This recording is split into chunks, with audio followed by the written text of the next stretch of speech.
5 ওয়াক্ত নামাজের পরে এই আয়াতুল কুরসি পাঠ করে, বর্ণনায় আসছে জান্নাতে যেতে শুধু তার মৃত্যুটাই বাধা হয়ে আছে, মৃত্যুটাই বাধা, জান্নাতে সরাসরি যাবে। তার শর্ত হচ্ছে যে ইসলামের গুন্ডির মধ্যে তাকে থাকতে হবে। নামাজ অবশ্যই অবধারিত ইবাদত ভাই। নামাজ আমরা যারা পড়ি না, নামাজ যারা পড়ি না, সত্যিই হৃদয়ের মধ্যে একটা আতঙ্ক বিরাজ করে। যারা নামাজ পড়তে পড়তে ছেড়ে দেন, আবার মাঝে মধ্যে ধরেন, মাঝখানের সময়টাতে আপনি তাকায় দেখবেন যে আপনার সময়গুলা কিভাবে কেটে গেছেন আর কত দুর্দিন আপনার বয়ে গেছে। নামাজ শক্ত করে ধরেন, এই নামাজ আপনাকে সমস্ত বিপদ আপদ থেকে রক্ষা করবেন। আর এটা তো আল্লাহ পাকের অবধারিত হুকুম। সামনে রমজান আসতেছে, এই রমজানের পরিপূর্ণ হক আমরা এই মাস থেকেই প্রস্তুতি নিব, যেহেতু আল্লাহ রাসূল আমাদেরকে শিক্ষা দিয়েছেন। আলামিন কোরআনুল কারীমের মধ্যে আয়াতুল কুরসি 255 নম্বর আয়াত সূরাতুল বাকারার মধ্যে তিনি বলেন, তার বরত্বের বর্ণনা এই আয়াতের মধ্যে পাওয়া যায়। একটি আয়াত, আল্লাহু লা ইলাহা ইল্লা হুয়াল হাইয়ুল কাইয়্যুম, আল্লাহু লা ইলাহা ইল্লা হুয়াল হাইয়ুল কাইয়্যুম, তিনি আল্লাহ যিনি চিরঞ্জীব এবং চিরস্থায়ী।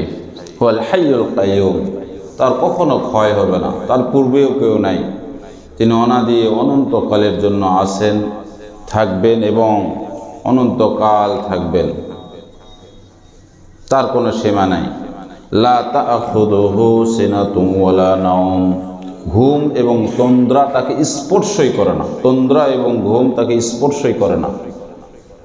আমার মাঝে মধ্যে প্রশ্ন হয় যে আমরা এত সুন্দর সারাদিন পরিশ্রম করার পরে যখন রাত্রিতে খানা খাওয়ার পরে যখন ঘুমায় যাই, আল্লাহ রাব্বুল আলামিন আবার নতুন সতেজ জীবন আমাদেরকে দান করেন।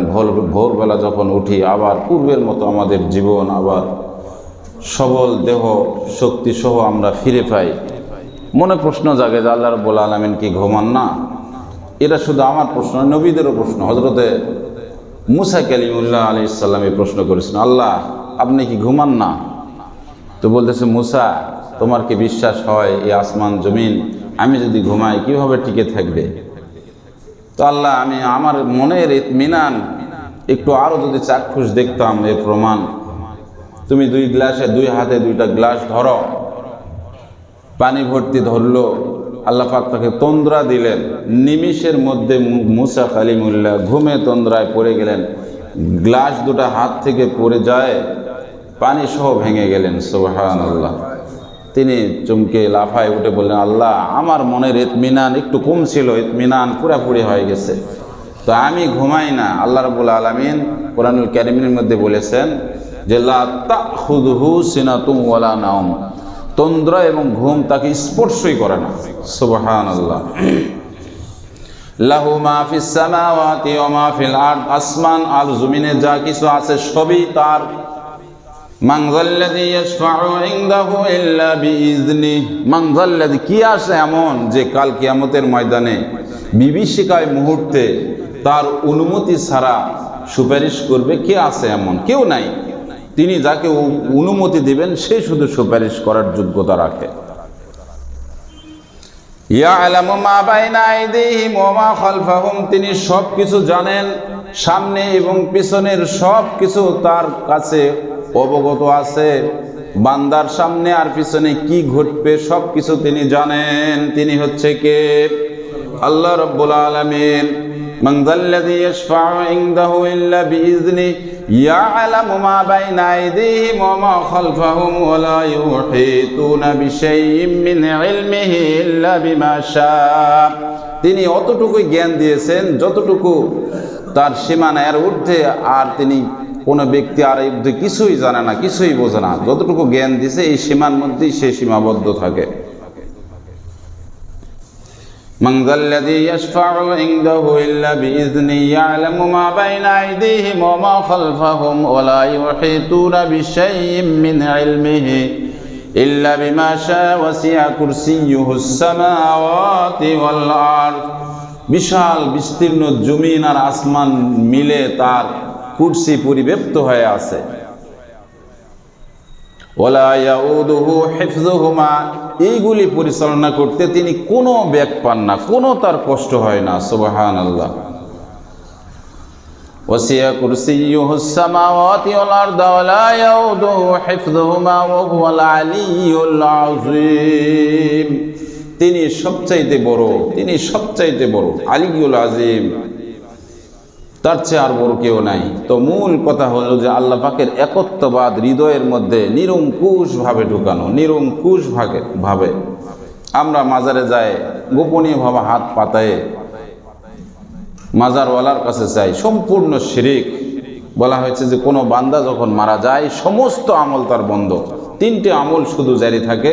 নেক সন্তান যদি তার জন্য দোয়া করে, ভালো কোনো কিছু সে যদি রেখে যায়, কোনো কিতাব লিখে গেল, কোনো গাছ লাগায় গেল, আর যদি সাদকা করে, দান করে, মসজিদ, মক্তব, মাদ্রাসায় যে প্রতিষ্ঠানগুলা শুধু দিনের জন্য জারি থাকে, মসজিদে দান করলেন, যতদিন পর্যন্ত ওই মসজিদে ইমাম সাহেব নামাজ পড়েন, মুয়াজ্জিনরা আযান দেন, ততদিন পর্যন্ত ওই মসজিদের দানের কিছু অংশ, ওই যে একটা দুইটা ইট দিয়েছিলেন কিছু অংশ আপনি কবরে বসে থেকে পেতেই থাকবেন।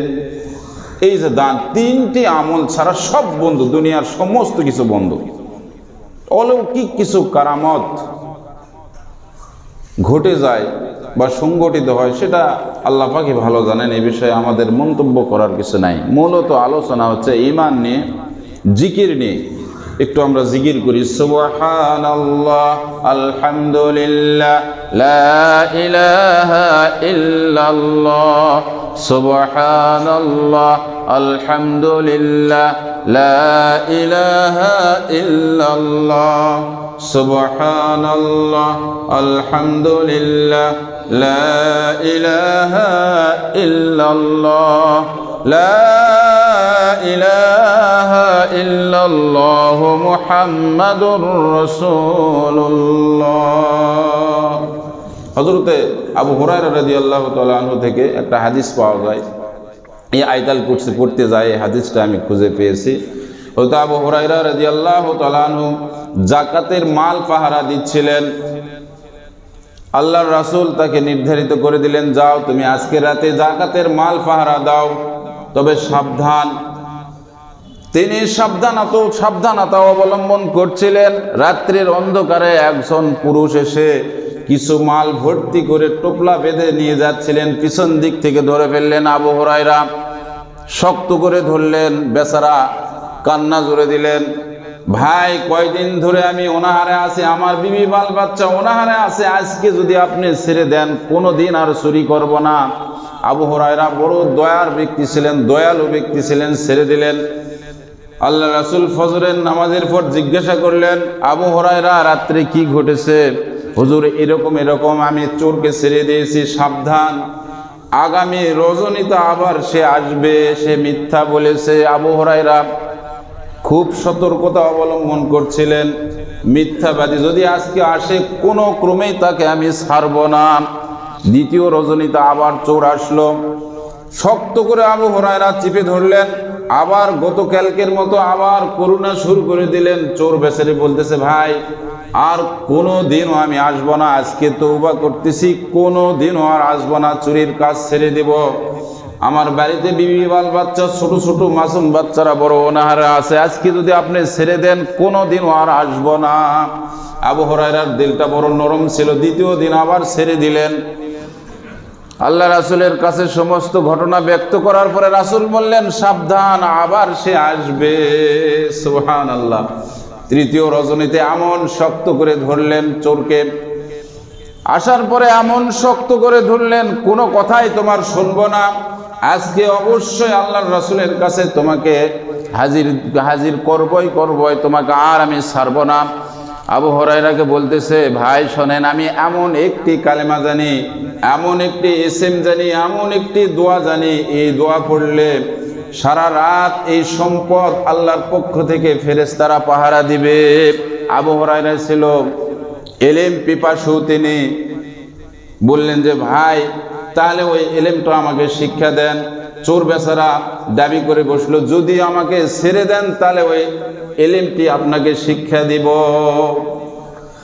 রাজি হয়ে গেলেন। আবু হুরায়রা বড় ইলম পিপাসু ছিলেন, তো বলতেছে, চোর বেচারা বলতেছে, ও ভাই শোনেন, আপনি যদি একবার আয়াতুল কুরসি আল্লাহু লা ইলাহা ইল্লা হুয়াল হাইয়ুল কাইয়ুম 255 নম্বর আয়াত, এই আয়াতটা যদি আপনি পড়ার পরে ঘুমে পড়েন, আল্লাহ রাব্বুল আলামিনের পক্ষ থেকে